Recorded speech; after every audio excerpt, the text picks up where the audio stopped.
Ever since celebrities like Paris Hilton and others have been put behind bars, we've decided to share this experience with our viewers by putting our own celebrity newscaster, John Bino, in the slammer. Boy, I'm sure a lot of our viewers will be stunned. He's gonna freaking hate it. Hey, John, you ready for your first day in the pokey? Huh? Oh, so far, the worst part's been stripping down to my boxers in front of Captain Laurie from the police department. Yeah, I checked all of his orifices for drugs or other paraphernalia. I didn't find anything except for this little rubber ducky. Something I swallowed when I was a child, a long time ago. Likely story, John. Hey, Susan, how much you want to bet he's not going to last more than a few days in the clink, huh? Well, let's see. It's a 2-week assignment. I give him about 4 hours. We'll see about that.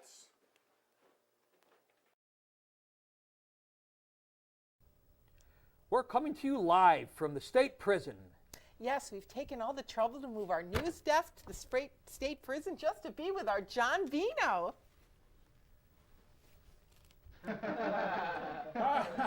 Susan, I'm doing pretty good here. It's my second day, and I've met a few friends. Here's one of them right now, a celebrity friend of mine. In fact, it's a bum oil bomb. Hey, how did you end up in jail?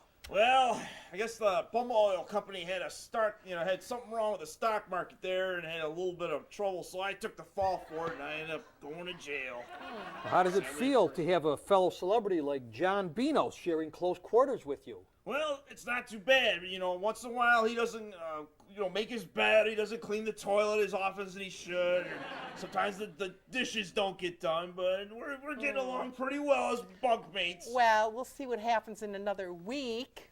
Ha ha ha, I'm freaking loving it. He's gonna want his mommy just like Paris Hilton.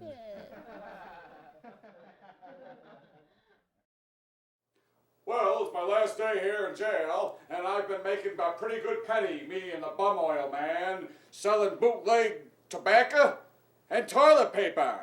This just can't be. How can he be enjoying himself? I thought I'd end up being the only anchor. Captain Laurie, can't you keep him in the clink eternally? Well, actually, this underground toilet paper and cigarette business has turned out to be a very positive influence on all our other prisoners.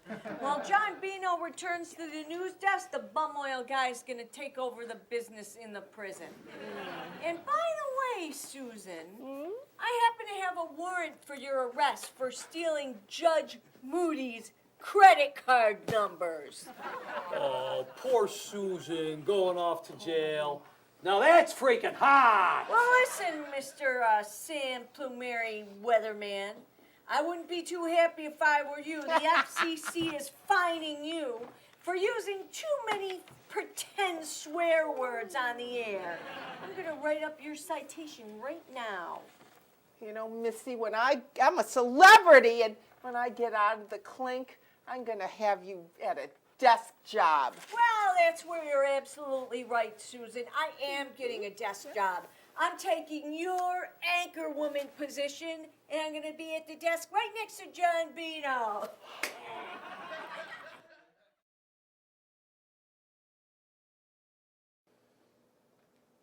Surly Bill Burley calling. Give me Mr. Excess. Hello? Yeah, everything's going just according to plans. In a week, I'll be able to take those spent nuclear rods like we talked about. Yeah, and I'll tell you what, I'll be able to use them, put them in the ground and start heating up the water. Then I'll break ground on the water park. That's right, these imbeciles are so dense, they're never gonna know that we're using those nuclear rods and dangerous isotopes to heat the water. And I'll tell you what, they won't even make note that the name of the park is Radioactive Acres. Did you hear what that man said? Yeah, I did. That was Surly Bill Burley. And I thought surely that Bill Surly got rid of him. So did I. By the way, What are you doing behind that bush? Oh, I was just picking some berries that I have in that basket right there. I see. What were you doing behind that bush, huh? Well, I'm a one-woman campaign to eradicate deadly nightshade. Oh, really? Well, what does deadly nightshade look like? Well, a lot like those berries. Oh, wow, and I was going to bake them into a pie. Oh, that was a close call. Absolutely. Wouldn't do that. Hey, Billy, Burl, Shirley here at your service. How you doing, Sam? Move over a little bit so I can enjoy the sky, the blue sky up there. Need anything cleaned up or moved or lifted or sanitized or baked or... Surly Bill Burley is back in town and he's bringing water slides and nuclear waste. You gotta do something about that. Whoa, water slides and nuclear waste. Oh my God. I don't know about who those bands are. I usually go to concerts, and sing Smashing Pumpkins and Garbage. But... Yeah, well, he's gonna make our whole town so dangerous people won't be able to live in it for generations. Ooh, that's not good. It's not. Well, radioactive water slides. I don't know. Not sure about those. Good luck. We're gonna go now. Here, let me take that basket. That looks really good. Hey, what you eat there, front of lobe loser? Oh, some berries. Berries, huh? Real country like. Well, I'll tell you what. Don't think that's gonna last for a long time after what's gonna happen in a couple weeks. I'll tell you that. So don't get too used to it. Let me see those berries, you loser. Hey, don't be eating too many of those. I want some of them. Oop. I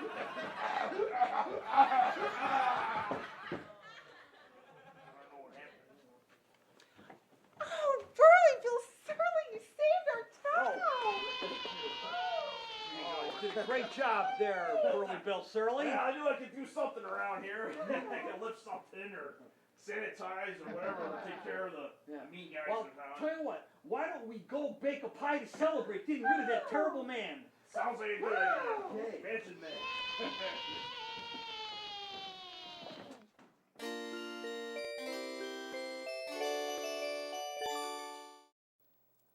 Hey boys and girls, it's time for another adventure of the Gentle Giant on public television.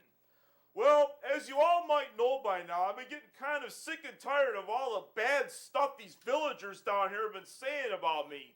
So I did a little spying around. I took out my spy kit and I found out where they put their mail and took their mailbox. I'm a giant. I'm entitled to pick up things like this. It's a mailbox full of mail, and they might have some things written in there about me. And I can find out and use it against those stinking villagers. Let's just see what's inside of here, by the way. Boy, that giant is quite dumb. We've got his number. He stole our mailbox. Yeah, but we stole his contact lenses, so he can't read it anyway. What the heck? Uh-oh. Hey, Gentle Giant. Oh, no, it's Captain Lori from the police department.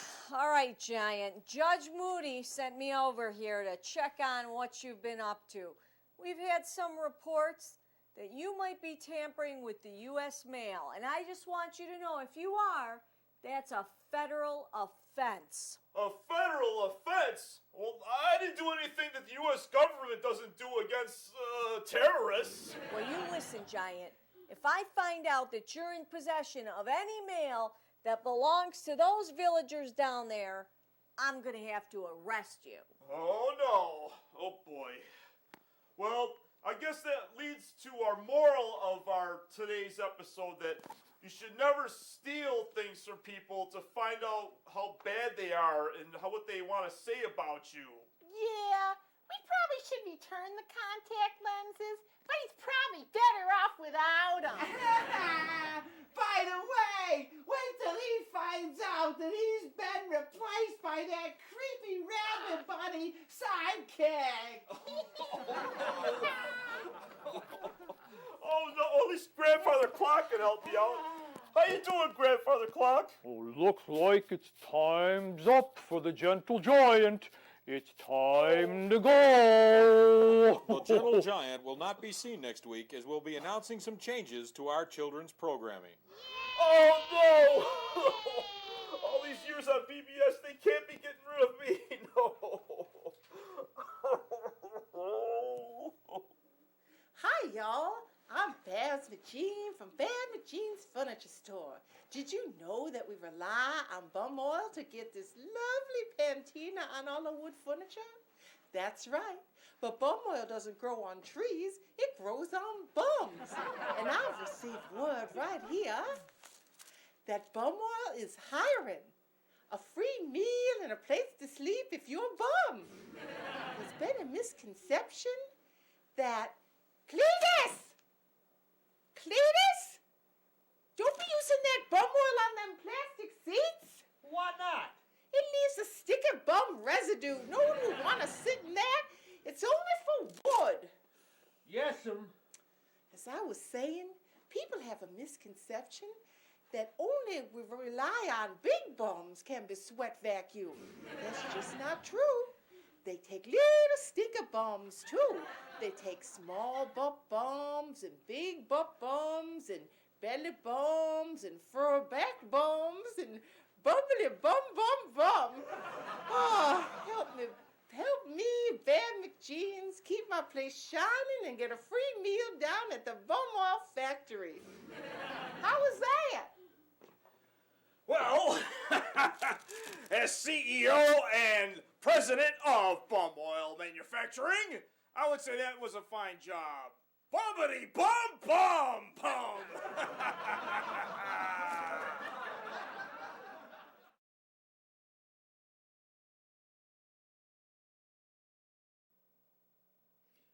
Cletus, I'm broke. I'm so broke I had to get glasses. Yeah, I never seen you wearing glasses before, Clem. Yeah, well, I had to be keeping up with the Joneses here because since you got your glasses. Oh, yeah, I know. Now we look stylish. We're a matching pair. Oh, yeah.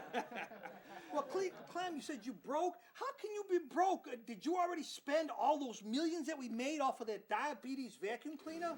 Yeah, I lost every penny. But I tell you, I've got a new idea. Well, let's hear it.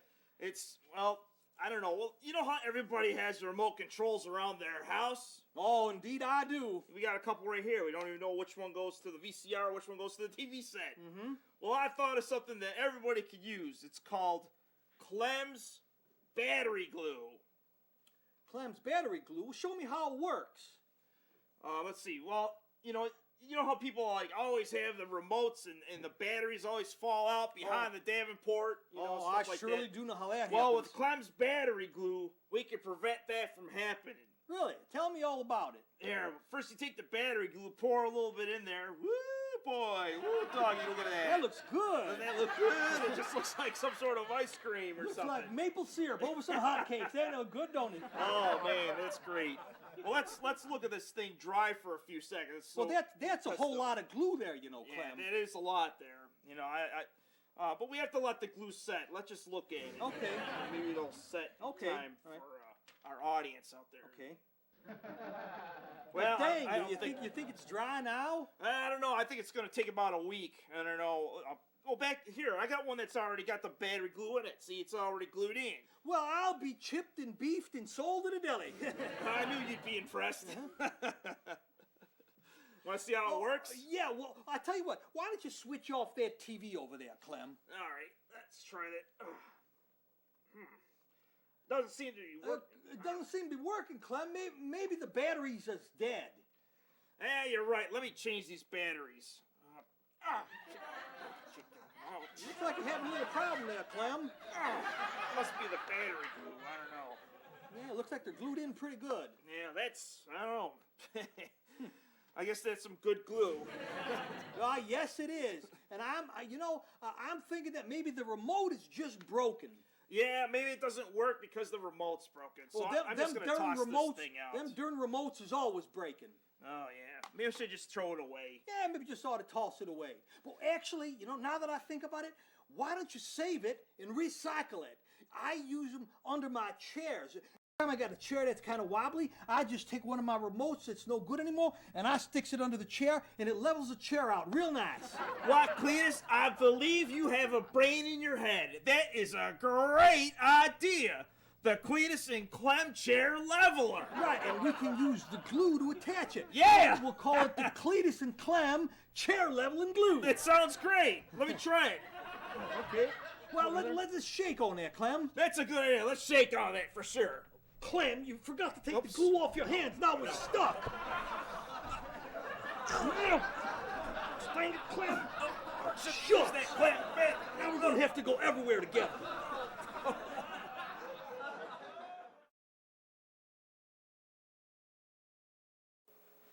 And I'd just like to say that it couldn't happen to a nicer couple. Hilda and Shmuley, it's Sam. really great for me to be here with the both of you on your wedding day. Oh, thank you so much. I just have one regret about this day. What's that, honey? I wish we had had the money to hire a wedding videographer. That's true. It would have been nice. Oh, that's no problem. I can take care of that right away. Oh. How's Hang that, on to Sam? that for a minute. Wait, I'll take that. Hello, 911? Yes, I'm down here at the 12 and a half Palace right now, and you have to send some police down here right away. There's a major brawl going on. Chairs are flying all over the place. There's this bride and this groom who are tearing each other apart. Please send the police down here as soon as possible. Thank you. Well, why'd you do that? Well, because every time the police come to the scene of trouble now, they always have a video camera person with them because they're trying to get that show KOPS put back on the air. KOPS cops. Right, Yes. so for every call, they have a videographer with them. Now, when the cops get here, the videographer can videotape your wedding. Wow, that's genius, Sam. That's great. Wow. Good boys, what you gonna do? What you gonna do when I come for you? Good boys, Hey, Hey, what seems to be the problem here? Everything looks fine to me. We called for trouble. What's going on? Hey, you two better do something. Start to fight with each other or create some kind of problem here. If you don't cause trouble, these cops are going to take off and you're not going to get this thing on videotape. Oh, no. Oh, okay, Well, I gotta, you're a stupid simpleton. What's a stupid simpleton? A simpleton's someone who's stupid. That's a stupid simpleton.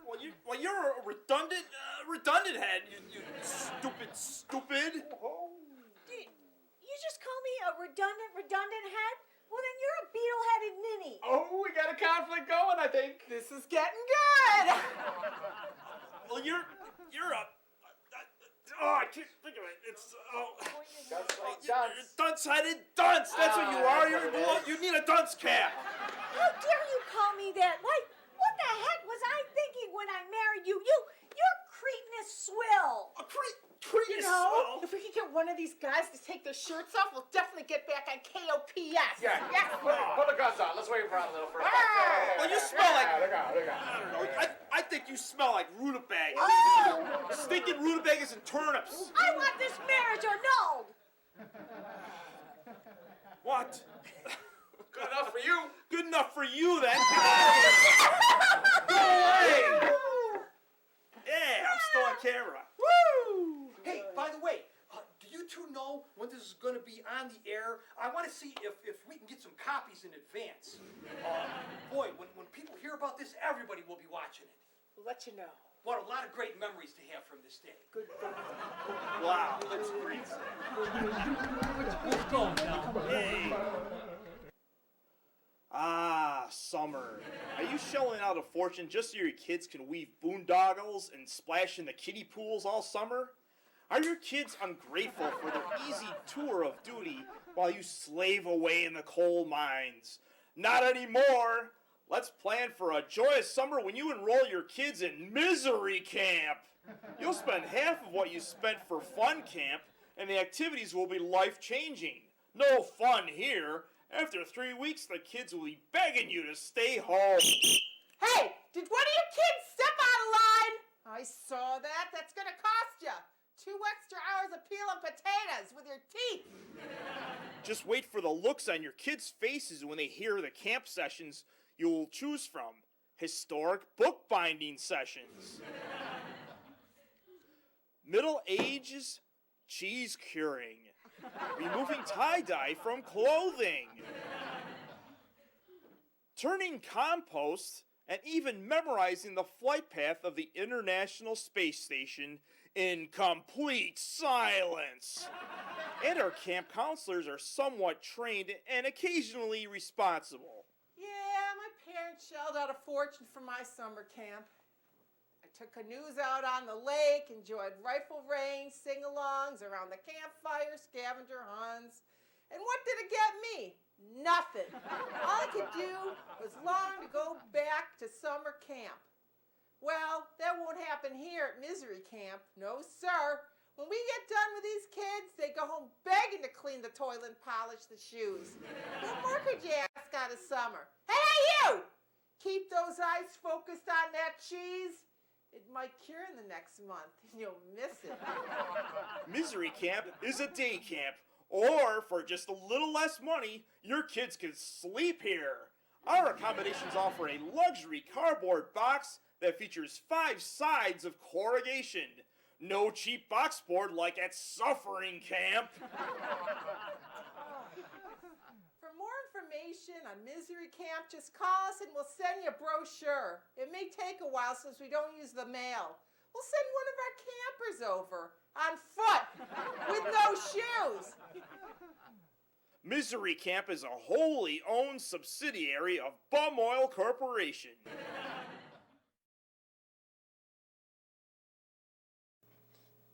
Hey guys, you know what that summer cottage that Mama has on the lake at Kukinwaz Dago? Hey, what are you just calling me a Dago? Because I'm a German Canadian, eh? No, Goomba, we're all a German Canadian. Oh, yeah, that's all right. No, I'm talking about Mama's summer cottage on the Kukinwaz Dago, the lake. I don't know. I don't know. Well, you know, I remember Mama bought that cottage for $300. When she bought it, Tony was just a little baby. He was a little baby. But now I got a tax bill on the cottage, and it's a $43,000. Oh, Mamma mia! Where did I get that money? 43,000 clams! I could buy a lot of cannolis with that much money. Hey! Tony, shut up! God. But do we have that kind of money, Sammy? No, we're broke. Since Mama lost the contract deal for the Mama Lasagna products, we have no money at all. Hey, you know, maybe we can call up that Susan Underberger lady, and maybe we can offer our faces to put on the products of some Canadian bacon and a microwave of poutine. I think we can pose. Yes. No? Oh, yeah. You like this to eat that poutine up like that. Hey, here comes Mama. Don't tell her we're broke, eh? Hey, Mama, lasagna! Oh, it's so good to see you. Step right in here in the living room. Oh, I'm so hungry. I'm just waiting for some food. I'm glad you stopped by to make some food for me. By the way, we owe $43,000 on taxes on the cottage. Oh, Tony, shut up! Don't you think it's time that maybe one of you boys gets married and gets me some grandchildren, huh? Why don't you call that the nice Susan Underberg from the Costa Quicker grocery store chain? She didn't have a wedding ring on, you know, eh? Oh, yeah. And she make a nice salary from the Costa Quicker stores. I'm going to go make some aubergine parmesan. I hope to get them on the grill before they attack. Oh, be careful, Mama. You've been attacked enough times. Underberg. Tony, why don't you call up at that Susan Underberg and ask her to marry you? Oh, I don't know. Give me the phone, I guess. Tony, I don't want us some Rugrats, huh? Oh, Rugrats? They'll eat all the food. There won't be any left for me. I can't have children. No, I don't. Don't worry, I'm not going to call Susan right now. Hello, Mrs. Susan Underberg. Yes, this is Sammy Lasagna. My brother Tony here has something to ask you. Go on, Tony. Mrs. Susan, we want to be on the new, our faces on the new boxes of Mama Lasagna products, and also, can you come over and visit us so we can talk and Right away, stay for a Tom. while? Right away, yes, come right away, please. Oh, that was quick. Hello. Oh, Miss Susan. Yeah? Step right in. Come into the living room. Okay. I guess I have something to say to you. Oh, would you? I'm hungry. I have to have something to eat. I need food. Would you marry me?